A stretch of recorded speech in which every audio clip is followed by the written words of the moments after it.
Hi guys, tara punta tayo dito.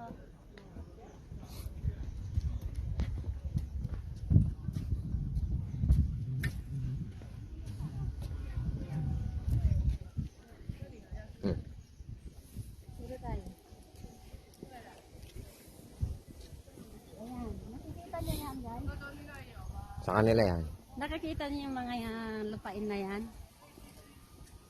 Hindi sa akin yan, sa kanila yan. So ito, ay kalapit na naman masyado. Wala kasi wala akong maglakad na eh. So ito yung daan ng Dapo, gagawin pa lang. Tingnan nyo ang lawak, ano, lalagyan lahat yan ng mga flowers. Parang flower farm. Ayan o. Pag tapos na yan, sigurado ang ganda-ganda para tayo nasa paradise. Ayan. So, balikan natin ulit ito by next year, January na. Kasi sobrang lamig na nun. Kasi ngayon medyo ano pa, hindi gaano malamig. Kasi pang winter yung mga flower nila dito. So, yun guys.